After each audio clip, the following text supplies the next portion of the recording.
नमस्कार फ्रेंड्स, कानूनबाज में आपका स्वागत है। मेरा नाम मनोज कुमार है।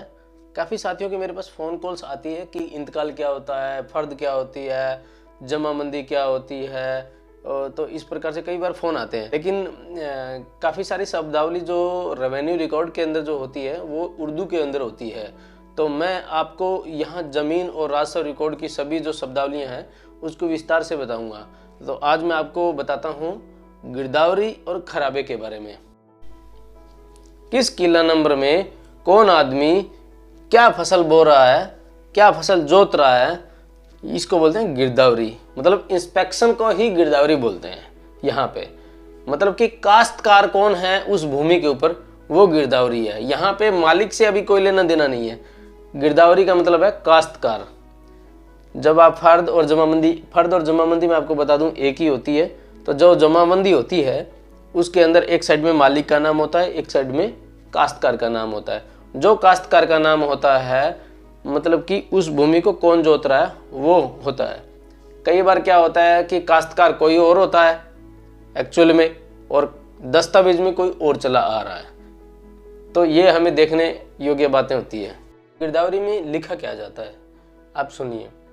जब गिरदावरी का मतलब होता है कि भूमि की एक्चुअल अभी पोजीशन क्या है, उसमें क्या है, क्या बोया हुआ है, कैसा नहीं है। अब देखिए, अगर भूमि के अंदर पानी मतलब कि फसल बोई हुई है, पानी लग रहा है, तो वो नहरी ज़मीन हुई। तो नहरी, चाही, आबी। अगर बरानी ज़मीन है तो बरानी भी लिखेंगे उसमें। अगर उसके अंदर कोई ढानी बनी हुई है, मतलब कि उसमें कोई खाल है, कोई नहर है, मतलब कि कृषि योग्य वो भूमि नहीं है, मतलब कि उसमें खेती नहीं हो रही है मौके पर, तो इसका मतलब उसमें लिखा जाएगा गैर मुमकिन, कि ये गैर मुमकिन भूमि है। तो इस प्रकार से ये सारी चीज़ें उसके अंदर मेंशन करना जरूरी होता है। अगर आपकी ज़मीन 4 साल तक बंजर रह गई है, तो अगर 4 साल आपकी फसल आपने ली नहीं है, लिखा जाएगा बंजर जदीद वहाँ पे मेंशन करना जरूरी है। इसका अगर 8वीं फसल में लिखा जाएगा बंजर कदीम, तो ये मेंशन करना जरूरी होता है। मोस्टली आजकल नहीं लिखते हैं, लेकिन वैसे ये लिखना जरूरी होता है। इवन यह भी जरूरी होता है, यहाँ तक ये लिखना भी जरूरी होता है कपास और धान के मामले में, कि कौन सी ये किस्म बोई हुई है। जैसे बीटी आजकल बोते हैं कपास में या नरमे में, जो भी होता है कि, और इसमें जीरी में भी PR वगैरह कुछ आता है कि इसकी किस्म होती है। तो ये चीज़ें लिखनी जरूरी होती है उसके अंदर, गिरदावरी के अंदर। अब मैं आपको बताता हूँ कि गिरदावरी का मतलब कि कई लोग, मेरे पास कई फ़ोन आते हैं कि वो बोलते हैं कि जी हमारी ज़मीन की गिरदावरी किसी और के नाम चली आ रही है। कई ऐसे भी आते हैं कि जी मालिक कोई और है लेकिन गिरदावरी हमारे नाम है, हमें मालिक बनना है। ऐसे आते हैं। तो इसका मतलब क्या है।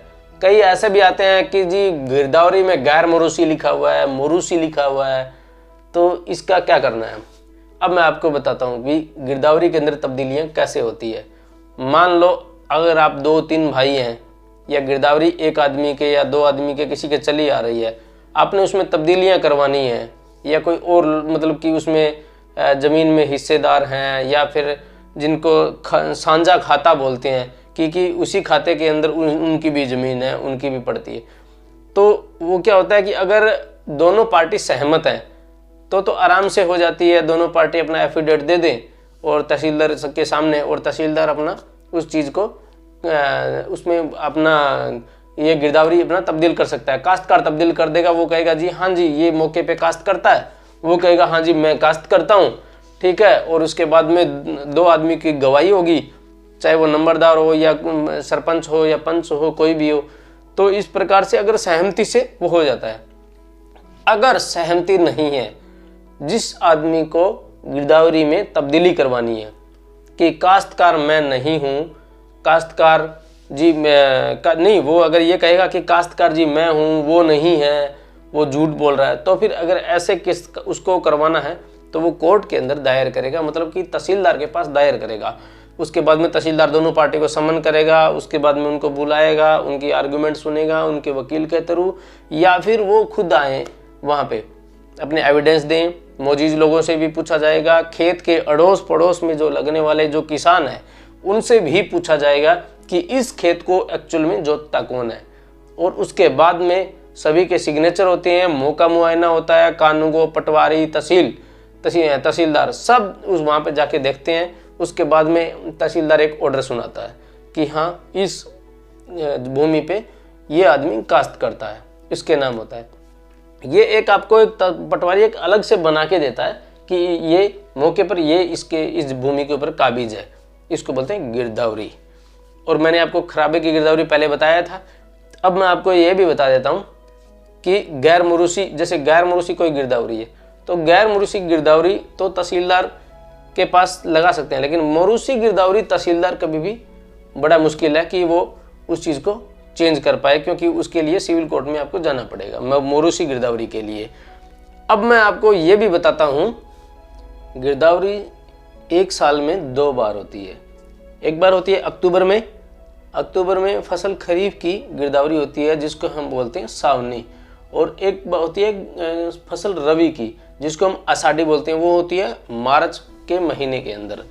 तो ये 2 प्रकार से हम गिरदावरी करते हैं। गिरदावरी जब करता है पटवारी तो उससे पहले क्या करता है कि एक शेड्यूल बनाता है कि मुझे किस किस गांव में कब कब जाना है, ठीक है। वो डेट वाइज ऐसे अपना एक शेड्यूल तैयार करता है जिसको बोलते हैं फर्द रफ्तार उसको बोलते हैं। तो उस जब भी वो गांव में जाता है तो उसके साथ में नंबरदार, सरपंच या चौकीदार या पंच या इस प्रकार से कोई भी मौजूद आदमी उसके साथ में होते हैं, और उनको भी इन्फॉर्म करना होता है कि किस आदमी ने किस किला नंबर में क्या फसल बो रखी है।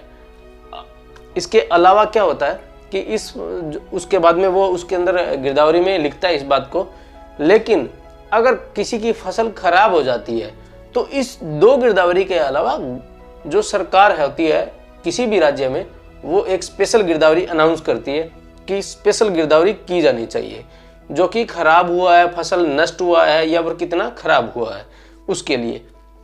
उसके अंदर क्या होता है, उसके अंदर खराब की पूरा उसका एकदम आकलन किया जाता है। वहाँ पे अगर आपको क्या होता है, मौके पर जाकर देखा जाता है, जांच पड़ताल की जाती है कि कितनी फसल खराब हुई है।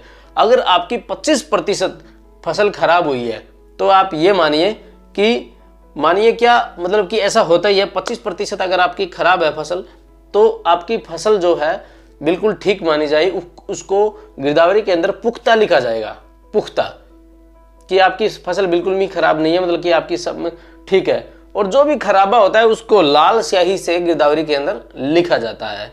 और अगर आपकी 26% से 50% तक फसल खराब होती है तो आपकी 1/2 भाग, मतलब कि आधा आपका खराबा लिखा जाएगा, मतलब कि 6 कनाल आपके, मतलब 4 कनाल आपका खराबा लिखा जाएगा कि 4 कनाल आपका खराब है और 4 कनाल आपकी पुख्ता, मतलब कि सही फसल खड़ी है। अगर आपकी 51% से 75% तक खराब होती है फसल तो 2/3 भाग तक खराब मानी जाएगी। इसमें लिखा जाएगा कि आपकी 6 कनाल खराबा लिखी जाएगी और 2 कनाल आपकी पुख्ता, मतलब कि बिल्कुल 2 कनाल में आपकी फसल सही खड़ी है, ये लिखा जाएगा। और अगर इससे भी ज़्यादा होती है, मतलब 75% से अगर आपका फसल ज़्यादा खराब हुआ है तो 100% आपका खराब माना जाएगा। उसमें आपको लिखा जाएगा 8 कनाल सालम खराबा, लाल स्याही से लिखा जाएगा ऐसे।